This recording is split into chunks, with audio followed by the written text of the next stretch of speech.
Hey, what's going on YouTube? And welcome back to my channel. Now, today I want to do something a little bit different.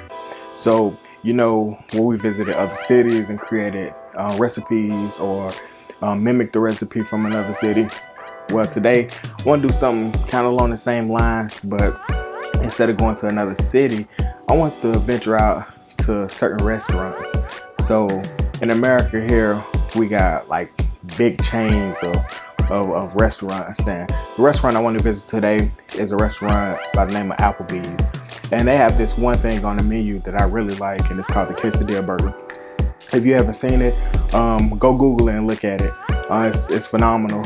But what I want to do is I want to recreate that in the comfort of your home. It's very Tex-Mexy like, but still like very American. So today we're gonna make Applebee's Quesadilla burger. So sit back, relax, and welcome to the beach.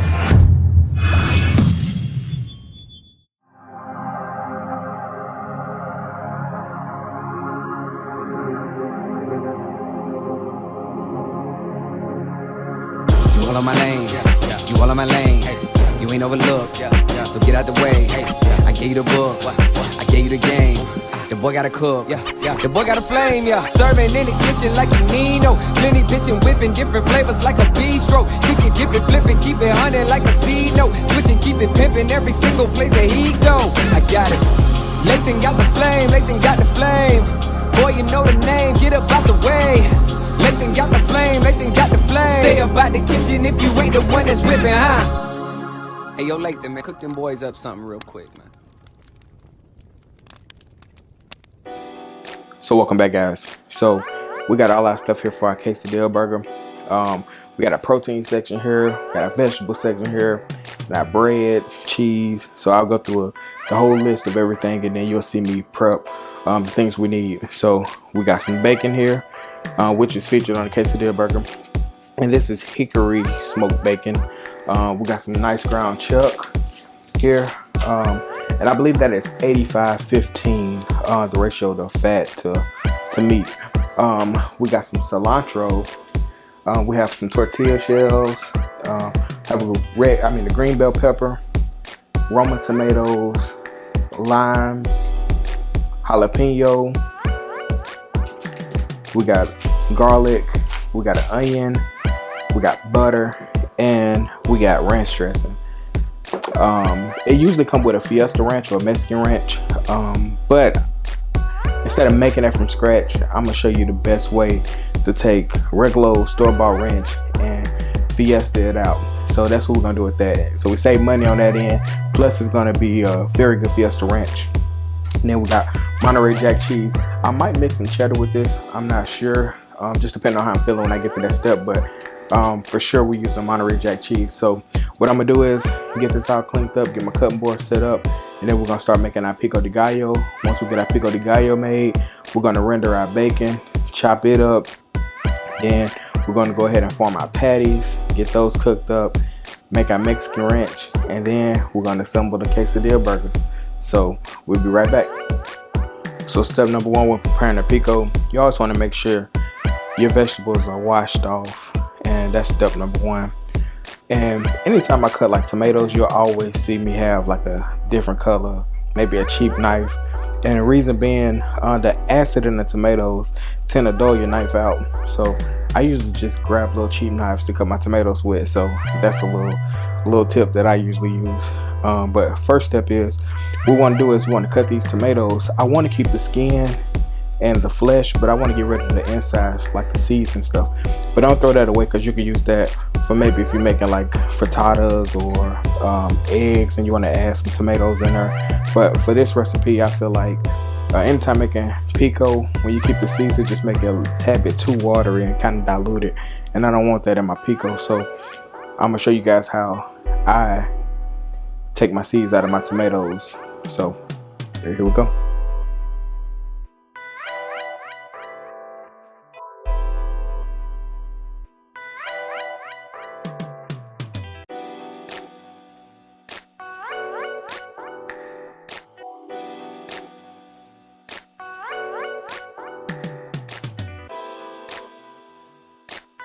So when you get to this part, you got all of them seeded.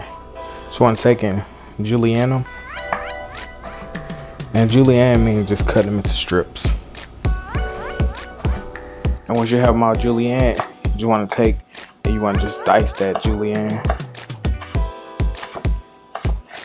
And you can choose to make it bigger, smaller, however you like it.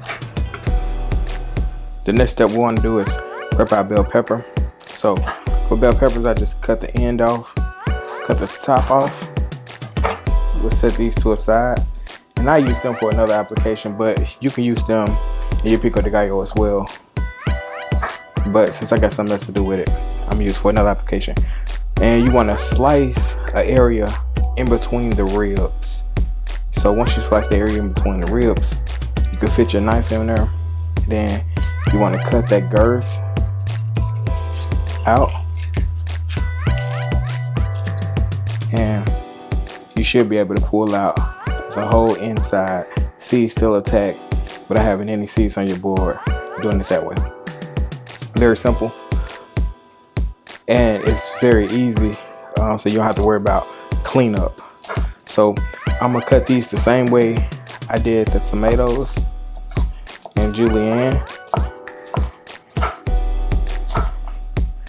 and then from that julienne, I'm gonna just dice them. Next up we have is our jalapeno. Now for the jalapeno, the seeds are optional.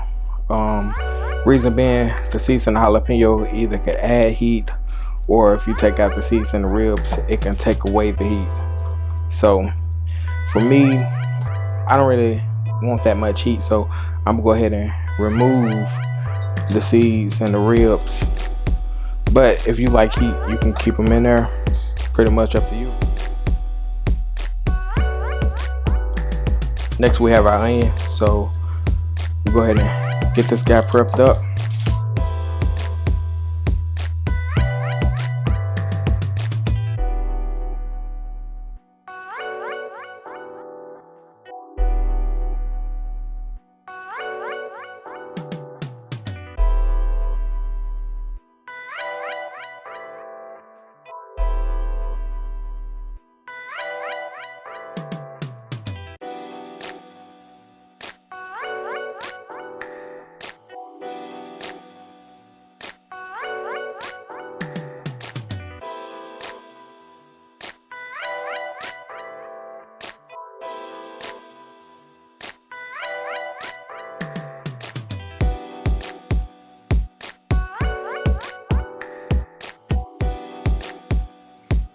Okay, for our Mexi ranch, like I said, we got some regular store-bought ranch, and I'm gonna just a little lime in there.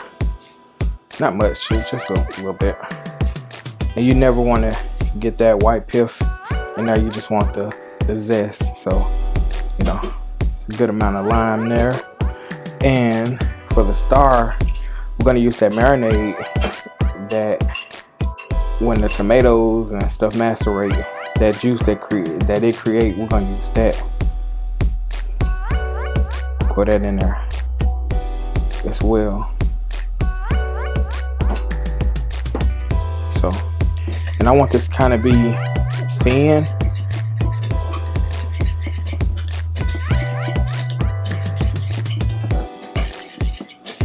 And then we're gonna finish with some of that chopped cilantro.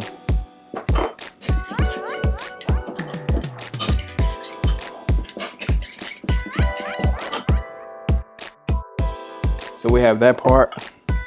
Yeah, I'm just going with a dash of chili powder and another just dash of cumin.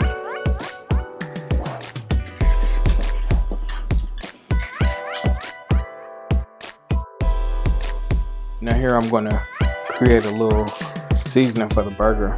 I think I don't know if Applebee seasoned the beef with anything besides salt, but I want to create some kind of depth of flavor, and I'm not going to season throughout the meat. I'm going to just season on the surface of the meat. So I'm going with a little onion powder,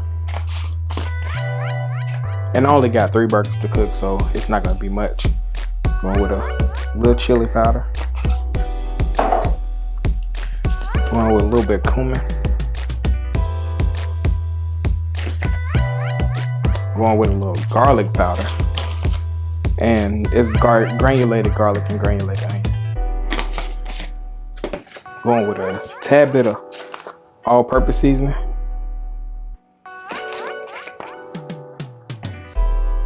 And then I'm gonna finish with just a little salt. So we got the backside of our burger seasoned. So I'm gonna flat top.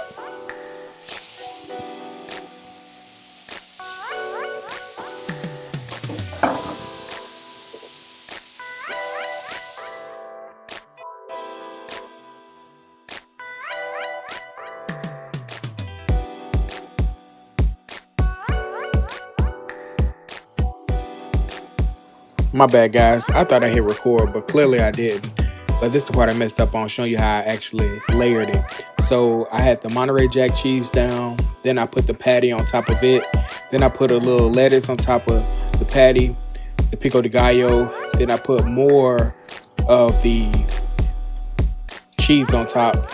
And then I finished it with a little of the Mexi ranch. And then I just put the lid on it. And there you have it, the quesadilla burger. Turned out pretty fantastic, in my opinion. So let's go in for the taste and see if we did our thing with it. So yeah, it's pretty good.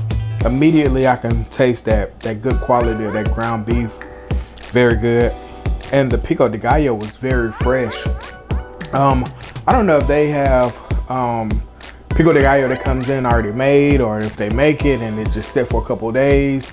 But I can really taste the difference in this Pico. It tastes just really fresh and just good crunch to it. The Fiesta Ranch was incredible as well. Like I said, that was the easiest way to make a Fiesta Ranch, but it was very flavorful. I guess because that Pico de Gallo was very flavorful, but that was pretty awesome. And the bacon just set it off real well as well. So all in all, man, I think this is probably better than what I had there. But it could be depending on the location and the cooks. So I mean, you gotta take some things with a grain of salt. But this here is pretty amazing. So if you want to recreate the quesadilla burger in your house for the fraction of the price, and you can feed your whole family, this is pretty much phenomenal. So yeah, I'll be making this again, and I hope you make it too. And yeah, that's all I gotta say, man. So like always, I want to thank you guys for accepting the invitation into my world, my house, my kitchen. Until next time.